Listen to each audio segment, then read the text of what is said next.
Everybody, एक बार फिर से आपका स्वागत है आपके अपने यूट्यूब चैनल पर जिसका नाम है सक्सेस हरियाणा। देखिए, चैप्टर नंबर 12 तक मैं करवा चुका था, HCS लीव रूल 2016। ठीक है, और ये चैप्टर नंबर अब 13 है, विविध मतलब मिसलेनियस। इसमें बस दो तीन चीजें हैं जो ज्यादा काम की आपके लिए नहीं है। एक तो ये है कि रिटायरमेंट के बाद या आपका जो आपकी रिटायरमेंट है उसको एक्सटेंशन दे देना, और पुनः नियोजन में दोबारा से आपने सुना होगा दोबारा से ज्वाइन करा देते से वो रूल है। इसका दूसरा रूल है परिवीक्षा को अवकाश, मतलब कि अगर आप प्रोविशन पीरियड में हो तो आपको अवकाश मिलेगा, तो क्या होगा वो सबसे इंपॉर्टेंट बात है यहाँ पे।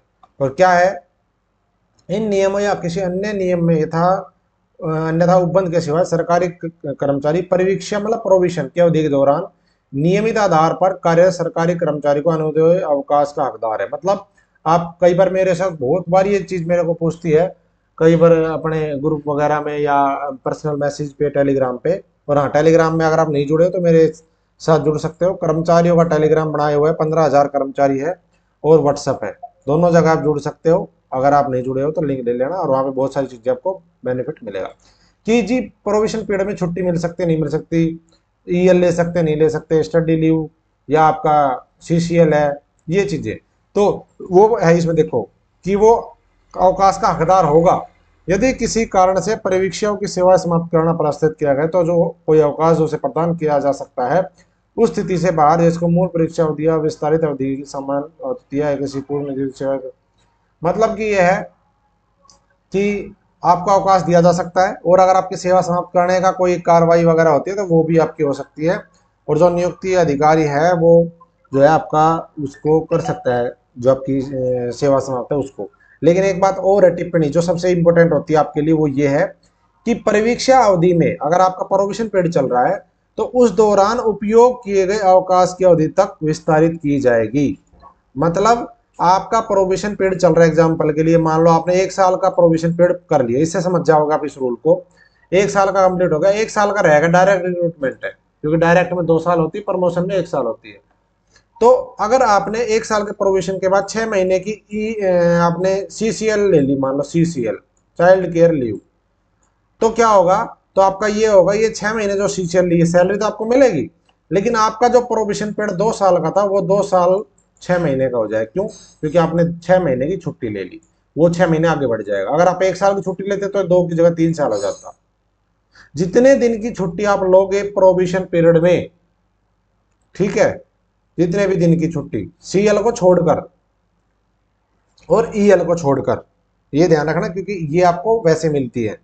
सीसीएल है, मैटरनिटी लीव है, पैटर्निटी लीव भी आजकल मिलने लग गई है।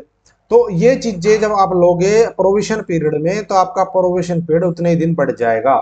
लेकिन सीएल और ईएल इनको छोड़ दिया जाए, इनमें आपको जो है वही आपकी रहेगी, इसमें नहीं बढ़ता है। ये बात ध्यान रखना, इसका मेन मतलब ये है। अगला रूल है महाधिवक्ता का अवकाश। तो अपने काम की चीज है नहीं, हम महाधिवक्ता ना आप हो ना हमें, तो इसका बताने का कोई जरूरत नहीं है। महाधिवक्ता वैसे ही बहुत ज्ञानी है, उनको सब पता होता है। देखो अब आ जाओ अगले चैप्टर पे। चैप्टर नंबर है जी 14, आकस्मिक अवकाश। ये है बड़ा इंपॉर्टेंट। सीएल के बारे में बहुत सारे गलत फहमी, बहुत सारे बवंडर बनाए रहते हैं, कितने सीएल एक साथ। वैसे मैंने अपने टेलीग्राम पे डाला था, व्हाट्सएप पे भी अगर किसी ने देखा हो तो, रूल नंबर 79। लेकिन फिर भी मैं पूरा चैप्टर करवाऊंगा आकस्मिक अवकाश का, जिसको हम सीएल कहते हैं, कैजुअल लीव। तो इसमें आपको बड़ा इंपॉर्टेंट देखना है, वो देखो। पहला रूल है 74, आकस्मिक अवकाश प्रदान करना। मतलब क्या है इसका, आकस्मिक अवकाश होता क्या है? आकस्मिक एकदम से अवकाश लेना। कैसे? आकस्मिक अवकाश लघु अवधि के लिए ड्यूटी से अप्रत्याशित या अवर्षिक अवसरिक प्राकृतिक प्रेरित अनुपस्थिति के लिए प्रदान किया जाता है। आकस्मिक अवकाश नियमित अवकाश नहीं है। आकस्मिक अवकाश पर सरकारी कर्मचारी को ड्यूटी से अनुपस्थित रूप में नहीं समझा जाता तथा उसका वेतन नहीं रोका जाता। यह अर्ध वेतन या वेतन के बिना स्वीकृत नहीं किया जाएगा। मतलब आकस्मिक अवकाश है, एकदम से आपको अवकाश की जरूरत पड़ेगी, पहले से नियोजित नहीं था, एकदम से आपको पता चला मुझे ये काम है, आप बीमार हो गए, कुछ भी लगा लो, तो उस अवधि के लिए आपको आकस्मिक अवकाश दिया जा सकता है। अगर कोई बंदा एकदम से अनुपस्थित है और वो ये कहते हैं जी मैं फोन पे या कि मैं छुट्टी लेना चाहता हूँ, मुझे ये काम हो गया, तो उसको आकस्मिक अवकाश दिया जाए, उसको सीएल दी जाएगी। ठीक है, ये होता है आकस्मिक अवकाश। दूसरा ये अवकाश है, उस पर आपको पूरा वेतन मिलेगा।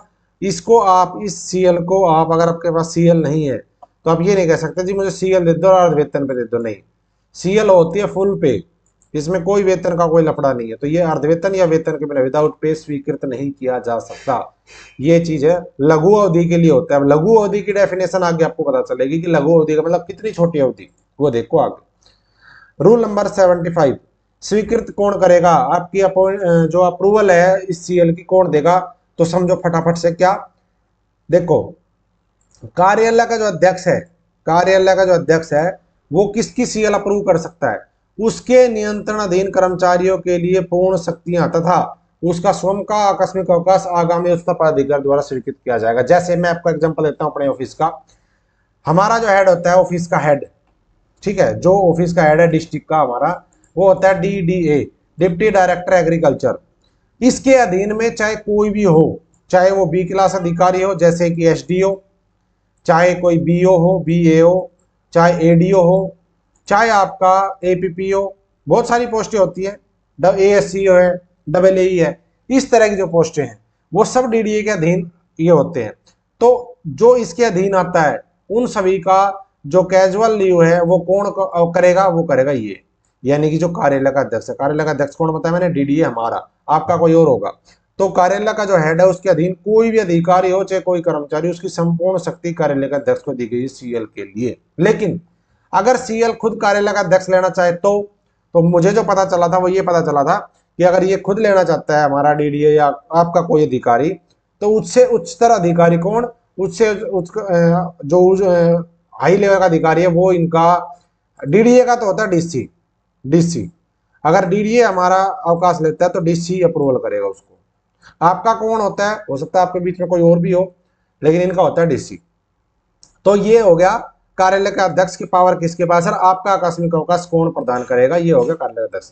दूसरा है कि निम्नलिखित के अधीन प्रभारी, अगर मुख्यालय का विभाग अध्यक्ष है और क्षेत्रीय कार्यालय का अध्यक्ष है, तो यहाँ पे बताया गया उसके अधीन सेवारत कर्मचारियों के लिए एक समय पर, ध्यान देना, जो कई बार आप सोचते हो ना कि कितने दिन का सीएल लगातार ले सकते हैं एक बार में, मैंने जो 79 नंबर रूल था वो एक अलग डेफिनेशन थी और ये एक अलग डेफिनेशन है। क्या है कि कितने दिन, एक समय पर 4 दिन तक का, ठीक है, कौन करेगा, ये जो ऊपर बताया। अगर मुख्यालय पर कोई कर्मचारी, हेडक्वार्टर के कर्मचारी, तो उनके विभाग का अध्यक्ष डीजी करेगा, और अगर क्षेत्रीय कार्यालय में तो उनके कार्यालय का अध्यक्ष करेगा। अभी तो बताया था कौन करता है, बात है कितने दिन की, एक समय पर आने की, आप एक बार में 4 दिन की छुट्टी ले सकते हो सीएल की, ठीक है जी, 4 दिन की।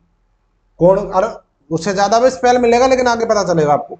4 दिन तक कौन कर सकता है, 4 दिन तक का जो स्पेल है लगातार लेना है एक टाइम में, तो उसको करता है आपका, अगर ऑफिस का कर्मचारी है तो कार्यालय का अध्यक्ष करेगा, हेडक्वार्टर का है तो आपका विभाग का अध्यक्ष करेगा। तो ये बात क्लियर कर लेना कि एक बार में 4 दिन तक की सीएल ले सकते हो, वो अप्रूवल करने का अधिकारी मैंने आपको बता दिया। लेकिन पूरी बात सुन के जाना, अगली थोड़ी कुछ मिनट में आपको पता चलेगी क्या। देखो, कार्यालय अध्यक्ष अपने कार्यालय के अधीन कार्यरत किसी राजपत्रित अधिकारी की शक्ति का पुनः प्रदर्शन कर सकता है।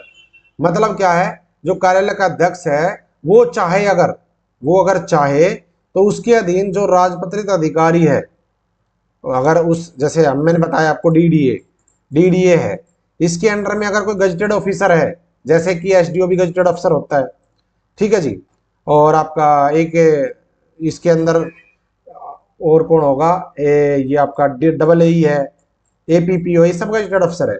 तो अगर कार्यालय का अध्यक्ष चाहे तो इनको भी नॉमिनेट कर सकता है छुट्टी अप्रूवल करने के लिए, ठीक है जी, शक्ति को पुनः प्रत्यारोजन कर सकता है। तो ये बात अधिकारी के ऊपर, वो चाहे तो अपनी शक्ति को डिस्ट्रीब्यूट कर सकता है, चाहे वो अपने पास भी रख सकता है। अब आ जाओ कि सीएल काउंट कैसे होती, किस दिन ज्वाइन करेंगे तो कितना मिलेगा। तो 76 नंबर रूल कहता है ये खासकर उनके लिए जो नए कर्मचारी ज्वाइन करते हैं, उनको ज्वाइन करते ही अगर छुट्टी चाहिए तो कैसे मिलेगी। कैलेंडर वर्ष के दौरान सरकारी कर्मचारियों का आकस्मिक अवकाश जिसमें भर्ती किया गया है निम्नानुसार अनुदेय होगा। मतलब क्या रूल है इसका, तो रूल है ये वाला, अगर मेल और फीमेल दोनों के लिए अलग है। अगर आपने ज्वाइनिंग 30 जून से पहले की है, 30 जून से पहले, 30 जून शामिल नहीं है इसमें, ध्यान देना, अगर आपने ज्वाइनिंग 29 जून तक की है, शाम तक, ठीक है, तो आपको उस कैलेंडर वर्ष में जिस साल आप ज्वाइन कर रहे हो, चाहे आप 29 जून को ज्वाइन करो, चाहे आप 10 मई को ज्वाइन करो चाहे 1 मार्च को ज्वाइन करो, तो जो भी है मेल और फीमेल, मेल कर्मचारी को पूरी 10 छुट्टी मिलेगी, महिला कर्मचारी को पूरी 20 छुट्टी मिलेगी, पूरी छुट्टी मिलेगी और साल में सबको मिलती है। लेकिन अगर आपकी ज्वाइनिंग 30 जून से और 30 सितंबर के बीच है, ध्यान देना 30 जून भी शामिल है और 30 सितंबर भी शामिल है, उसमें नहीं था शामिल 30 जून, तो आपको मेल कर्मचारी तो 5 CL मिलेंगी उस साल में और फीमेल कर्मचारी तो 10 छुट्टी मिलेगी। लेकिन जब अगली साल आएगी, अगला कैलेंडर वर्ष आएगा, उसमें आपको पूरी मिलेगी 10 और 20। ये है सिर्फ ज्वाइनिंग जिस साल कर रहे हो उस साल के लिए, उसके बाद तो सबके बराबर मिलेगी जो मिलती है 10 और 20। अगर 30 सितंबर के बाद ज्वाइन करते हो और 30 नवंबर के बीच में करते हो, ध्यान देना 30 सितंबर के से लेकर के 30 नवंबर तक, तो मेल कर्मचारी को 2 छुट्टी, फीमेल कर्मचारी को 5 छुट्टी। 30 नवंबर से लेकर और 31 दिसंबर तक अगर करते हो तो मेल कर्मचारी को 1 छुट्टी, फीमेल कर्मचारी को 2 छुट्टी। इस तरीके से मिलेगी जिस साल आप ज्वाइन करते हो उस साल, उसके बाद आपको सबके लिए बराबर हो जाएगी 10 और 20। ये भी बढ़ती है लेकिन ये सर्विस के अकॉर्डिंग बढ़ती है कि सर्विस कितने साल के उसके बाद। अब आ जाओ इसके बाद अगला है ये, रिटायरमेंट या अन्यथा के रूप में सेवा छोड़ने के अंतिम वर्ष के दौरान आकस्मिक अवकाश निम्न अनुसार अनुदेय होगा। मतलब अगर आपकी किसी की रिटायरमेंट है, जिस साल रिटायरमेंट है या आप सेवा समाप्ति के इससे छोड़ के जा रहे हो, तो फिर क्या होगा, अगर आपने नौकरी छोड़ दी या आपकी रिटायरमेंट हुई 1 जुलाई से पहले, तो फिर उसको आपको मिलेगा, जो आपको अगर मान लो रिटायरमेंट के टाइम आपको 20 छुट्टी मिल रही है एग्जाम्पल के लिए, तो फिर आपको 10 छुट्टी मिलेगी उस साल। और अगर आप नौकरी छोड़ रहे हो, आप नए कर्मचारी से, अभी कुछ लोगों ने दूसरी नौकरी ज्वाइन करी, इस टाइप का कुछ मैटर है। अगर टेक्निकल डिजाइन है तो जुड़ ही जाता है, नहीं है टेक्निकल डिजाइन तो मान लो अगर कोई कर्मचारी छोड़ रहा है, मेल कर्मचारी, उसको 10 छुट्टी मिलती है। अगर वो आप 29 जून को छोड़ गया नौकरी, 29 जून को, तो उसको 5 ही छुट्टी मिलेगी, ठीक है, 5 छुट्टी। और अगर 1 जुलाई या उसके बाद अगर करते हैं रिजाइन, या फिर 1 जुलाई के बाद रिटायरमेंट है, तो फिर आपको उस साल का पूरा आपको अवकाश मिलेगा, जो आपके लिए आपको अप्रूवल जो भी आपकी बनती है छुट्टी वो, तो 1 जुलाई से पहले आती है, 1 जुलाई के बाद पूरी। ये है रूल रिटायरमेंट या फिर नौकरी छोड़ते हैं तब। रूल नंबर 76, प्रथम या अंतिम कैलेंडर वर्ष के दौरान आकस्मिक अवकाश। मतलब इसका समझो ध्यान से, क्या है इसमें कि कैलेंडर वर्ष के दौरान सरकारी कर्मचारी को आकस्मिक अवकाश जिसमें वह भर्ती किया गया है निम्न अनुसार अनुदेय होगा। वैसे तो ये वो चीज ऊपर आ चुकी है, देखो ये यही चीज सेम टू सेम यहाँ पे थी, ये वाली, ठीक है, वही चीज है। शायद ये रूल नंबर इन्होंने दोबारा से प्रिंट कर दिया, वही चीज दोबारा आ गई। चलो कोई नहीं, आगे चलते। 77 और रूल नंबर 76 2 बार आ गया, मैं सोचा क्या है। तो रूल नंबर 77, अब है जी अवकाश के लेखे। अवकाश जो आकस्मिक अवकाश है CL है, वो कहाँ पे एंट्री वगैरह ये सब चीजें इसमें बताई गई है, सर्विस बुक में जो एंट्री होती है वो सब चीजें बताई गई है, ठीक है, कि भाई कोई कर्मचारी कब अवकाश लेता है तो उसकी क्या है, ये सब चीजें कोई ज्यादा नहीं है, ये आप देख लोगे किस उसमें क्या काउंट होता है। अब आ जाओ जी लघु अवकाश, आकस्मिक अवकाश या देरी से उपस्थिति। जो ऊपर बात थी कि आकस्मिक अवकाश आपको एकदम से लेना पड़ गया तो आपको कैसे मिलेगा, तो इसमें देखो, अगर आप 2 घंटे तक का अवकाश लेते हो, मान लो आप लेट हो या 2 घंटे तक का अवकाश आपको चाहिए, तो उस CL का 1/3 आपको कटेगा। 4 घंटे तक का अवकाश चाहिए तो आपको 1/2 कटेगा, यानी हाफ कटेगा। और अगर आप देरी से उपस्थित होते हो, मान लो आप, कई बार आपने देखा होगा देरी से उपस्थिति हो जाती है, कई बार आप आए नहीं, उससे पहले फ्लाइंग आ गई ऑफिस में, तो वो लेके ले जाते हैं भाई ये बंदा, आप मान लो 9 बजे का ऑफिस है और फ्लाइंग आ गई 9 बजे और 10 बजे 10:30 बजे तक रही, कोई बंदा आया 10 बजे, कोई आया 11 बजे, तो जो भी टाइम है वो टाइम नोट हो जाएगा। और अगर जिस भी हिसाब से देरी बनती है, 2 घंटे की देरी आपने की तो 1/3 आकस्मिक अवकाश कटेगा आपका, ठीक, absent नहीं लगती इसकी, आकस्मिक अवकाश कटता है। 4 घंटे तक की देरी करी तो आधे दिन का आकस्मिक अवकाश कटेगा। और 4 घंटे के बाद भी अगर आप नहीं आए, 4 घंटे से ज्यादा, तो फिर आपका पूरा 1 दिन का आकस्मिक अवकाश लगेगा। तो ये बात है, अगर ऑफिस में फ्लाइंग आ जाती है या आप देरी से उपस्थित हो, अधिकारी स्पष्टीकरण निकाल देता है, ये सब चीजें हो जाती है, तो कई बार हम सोचते हैं कि भाई अपसेंट लग जाएगी, सर्विस ब्रेक हो जाएगा। ऐसा नहीं होता, इतना आसान नहीं होता ये सब चीजें। रूल है, रूल के अकॉर्डिंग ही कार्रवाई होती है, रूल से बाहर कार्रवाई नहीं कर सकता कोई भी अधिकारी, चाहे कोई भी हो वो। तो अब्सेंट नहीं लगेगी, ये आपका अवकाश कटेगा देरी से आने पर। आपको बता देना है रीजन, स्पष्टीकरण तो आएगा ही आपका, उसमें आपको लिख देना है कि भाई मैं ऐसे ऐसे पिंचर हो गया, जो भी है आप देख लेना, वो लिख के दे देना कि मैं भाई देर हो गया और मैं नहीं पहुंच पाया टाइम पे, ठीक है, और मुझे मैं एकदम से ये हो गया, बस इस तरीके से आप लिख देना उसमें, तो ये चीज हो जाएगी। आप बताया कैलेंडर वर्ष की समाप्ति में सरकारी कर्मचारी को कोई भी आकस्मिक अवकाश अगर दे नहीं है तो उपरोक्त कथित लघु आकस्मिक अवकाश और देरी से उपस्थित की अवकाश अर्धी अवकाश के लेकर से कटाई जाएगी। मतलब अगर मान लो किसी कर्मचारी ने सारे सीएल ले लिए, मान लो किसी को 10 सीएल मिलते हैं और जुलाई के अंदर तक, जुलाई आते आते वो सारे 10 अवकाश खत्म कर गया, सारे यूज कर लिए, उसके बाद वो किसी दिन अवकाश लेना चाहिए या फिर उसको देरी हो जाए एकदम से, तो अगर ऐसे केस में क्या होगा, तो फिर उसकी ईएल में से काट दिया जाएगा। अगर उसके पास सीएल नहीं है तो ईएल में से काट दिया जाएगा, ये भी रूल है। ठीक है जी, तो ये चीज आपने थंबनेल पे देखी, उसका जवाब ये है। अब है 79 नंबर रूल, जो है आपको अधिकतम कितनी आकस्मिक अवकाश की संयोजन हम ले सकते हैं।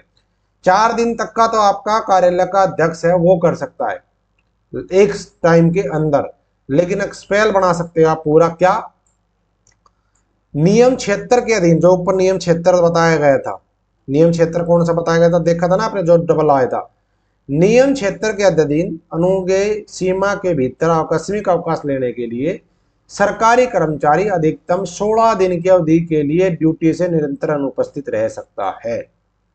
ठीक है जी, निरंतर 16 दिन की ड्यूटी के लिए अनुपस्थित रह सकता है। इस दौरान, इस दौर में वह छुट्टियां शामिल करने के लिए अनुमत होगा। बीच में कोई छुट्टी आती है तो वो भी काउंटिंग उसकी हो जाएगी। स्पेल बनाना आपको, जो आकस्मिक अवकाश लेखे में परिकलित नहीं होगी, यानी कि वो सीएल में से नहीं कटेगी। तथापि किसी भी मामले में कुल दौर 16 दिन से अधिक नहीं होगा। मान लो कैसे, इसका समझाता हूं एग्जांपल। जैसे मान लो आपने 4 दिन की छुट्टी ले ली, सीएल ले ली, उसके बाद हो सकता है 3 दिन की कोई सरकारी छुट्टी आ जाए तो जमा कर लो 3 दिन। उसके बाद समझना, उसके बाद क्या होगा, फिर आप 4 दिन की छुट्टी ले लो, क्योंकि 4 से ज्यादा की एक बार में ले नहीं सकते, तो 4 दिन की फिर आपने ले ली, कितने हो गए, 4 दिन 8 और 3 11, ठीक है, हो गया। उसके बाद मान के चलो फिर एक दिन की कोई छुट्टी आ गई बीच में, संडे आ गया या कुछ और आ गया, एक जोड़ दो, उसके बाद कितना हो गया, 4 2 8 4 12, फिर 4 दिन की ले लो आप, अगर मिलती है तो आपको कुल स्पेल 16, ऐसा नहीं कि 10 आपको सीएल मिलती है तो 10 ही मिलेगी, फिर ईएल कट जाएगी, लेकिन टोटल स्पेल है वो 16 दिन से अधिक नहीं होगा। इस तरीके से आप ले सकते हो, और एक बार में 4 दिन से ज्यादा की सीएल नहीं मिलेगी, 2 बार में ले सकते हो। 4 दिन की एक बार सैंक्शन करवाओ, 4 दिन की एक बार सैंक्शन करवाओ, ऐसे हो सकती है। तो जो मेरे से ये पूछते हैं कि एक बार में कितनी सीएल मिल सकती है, यार 16 दिन की लगातार छुट्टी, जो कही मैंने रूल डाला था, कईयों को समझ नहीं आया कि क्या है 16 दिन का, इस तरीके से होगा। बस ये बताया गया, जहां सर कर्मचारी ऐसा दौर लेना चाहता है तो सामान्यतः अनुमति से इनकार नहीं किया जाना चाहिए। यदि भी अगर किसी अधिकारी को संदेश पत्र लगता है तो वो मना भी कर सकता है।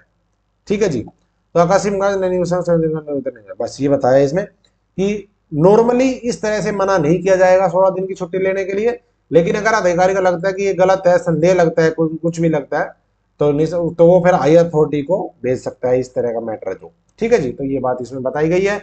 ये था आपका सीएल के बारे में, बड़ा इंपॉर्टेंट चैप्टर है, पूरी नौकरी में काम आएगा आपके।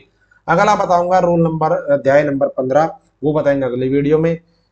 ये आपको समझ आया नहीं यार, ये वीडियो कैसी लगी कमेंट कर देना, अगर आपको अच्छी लगी तो सब्सक्राइब कर लेना चैनल को, बहुत इंपॉर्टेंट ये चैनल आपके लिए रहेगा, क्योंकि ये चैनल आपको बहुत ज्यादा नॉलेजेबल वीडियो के थ्रू जानकारी प्रोवाइड करवाता है। मेरा टेलीग्राम और मेरा व्हाट्सएप का जो लिंक है डिस्क्रिप्शन में ज्वाइन कर लेना। थैंक यू, जय हिंद।